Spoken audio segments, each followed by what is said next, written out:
Abuse, neglect, and exploitation are some of the worst experiences an older adult might go through in their life. It is estimated that 1 in 4 vulnerable elders are at risk for abuse, with estimated occurrences of abuse in 1 out of every 3 nursing homes. Today we will discuss abuse, neglect, and exploitation, what that means, and how to report.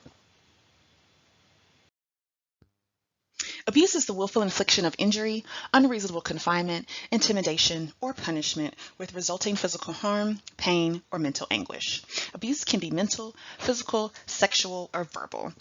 The client has the right to be free from verbal, sexual, physical, and mental abuse, corporal punishment, and involuntary seclusion by caretakers, family members, and other individuals who have an ongoing relationship with the client. Physical abuse is described as the use of physical force that may result in bodily injury, physical pain, or impairment. Physical abuse may include, but is not limited to, such acts of violence as striking, hitting, beating, pushing, shoving, shaking, slapping, kicking, punching, and burning. In addition, inappropriate use of drugs and physical restraints, force feeding, and physical punishment of any kind are examples of physical abuse. Some signs of physical abuse to look out for include bruises, black eyes, welts, bone fractures, broken bones, open wounds, cuts, punctures, sprains, dislocations, broken eyeglasses or frames.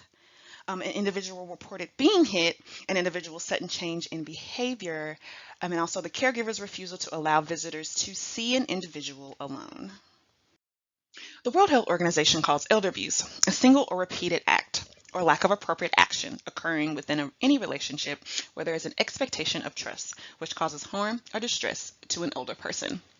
It can be verbal, physical, psychological, or emotional, sexual, or financial. It can also be neglect, either intentional or unintentional. Emotional or psychological abuse is the infliction of anguish, pain, or distress through verbal or nonverbal acts. Emotional and psychological abuse includes, but is not limited to, verbal assaults, insults, threats, intimidation, humiliation, and harassment.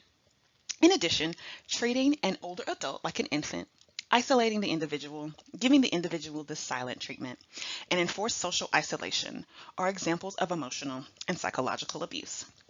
Signs of emotional abuse to look for include unusual behavior, usually attributed to dementia, or an individual's report of being verbally or emotionally mistreated. Neglect is a refusal or failure to provide goods or services, including medical services that are necessary to avoid physical or emotional harm, pain, or mental illness. Neglect typically means the refusal or failure of those responsible to provide an elderly person with such necessities as food, water, clothing, shelter, personal hygiene, medicine, comfort, personal safety, and other essentials. Signs of neglect to look for include dehydration, malnutrition, unattended or untreated health problems, unsanitary conditions, and also an individual's report of being neglected. Exploitation is the improper use of an elder's funds, property, or assets. Examples include, but are not limited to, cashing an elderly person's check without authorization or permission, forging an older person's signature, misusing or stealing an older person's money or possessions, coercing and deceiving an older person into signing any document, and the improper use of conservatorship, guardianship, or power of attorney. Some signs of exploitation to look for include abrupt changes in a will or other financial documentation, discovery of an individual's signature being forged, and also the individual's report of being financially exploited. If you suspect that your client is being abused, neglected, or exploited, you must contact your supervisor to report the allegation. Report your allegation to the Texas Department of Protective and Regulatory Services online or by calling 1-800-252-5400, and also call the police or 911 if you feel your client is in immediate danger. In this next section, we will be going over the rights of the elderly. Here you can read about the elderly individual's right to be free, to be treated with dignity, and to be free from abuse and free to complain.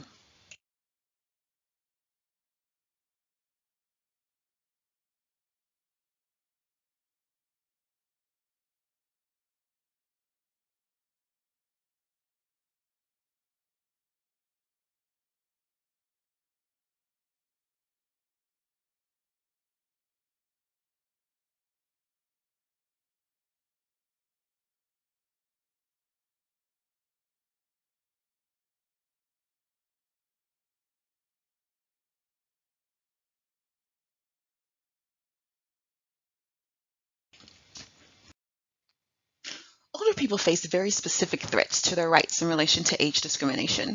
For example, in access to health care, in employment, in property and inheritance rights, in access to information and education, and in humanitarian responses. Older people also face particular forms of violence and abuse. They face particular threats to their rights in care settings and as carers themselves. The older person may fear the loss of the carer or being moved to an aged care facility, or of experiencing retaliation if they complain. They could be in a codependent relationship with the abuser. The carer may be dependent on the accommodation and income of the older person. Here you can peruse an elder individual's right to communicate freely in their native language and the right to refuse treatment.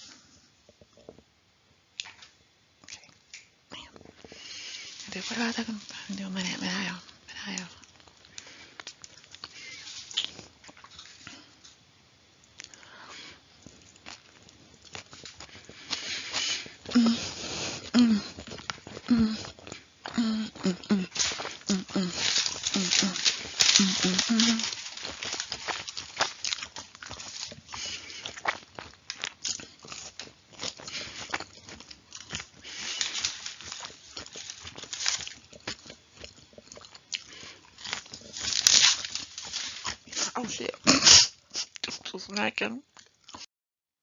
Here you can look at the rights for an elderly individual's privacy, the individual's right to participate in activities, the right to manage their own financial affairs, and the right to retain personal possessions.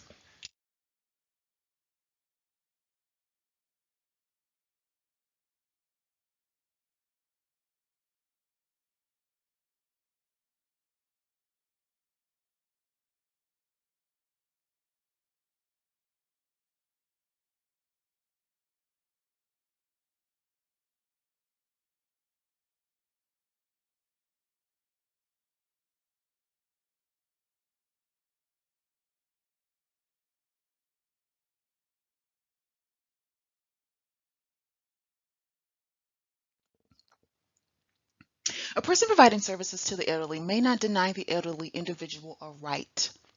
Each agency that licenses, registers, or certifies a person providing services shall require the person to implement and enforce this rule. A violation of this rule is grounds for suspension or revocation of license, registration, or certification of a person providing services. Here you can read over the elderly's right to participate in the planning of their care and the client's right to have carers provide assistance in a language they can understand.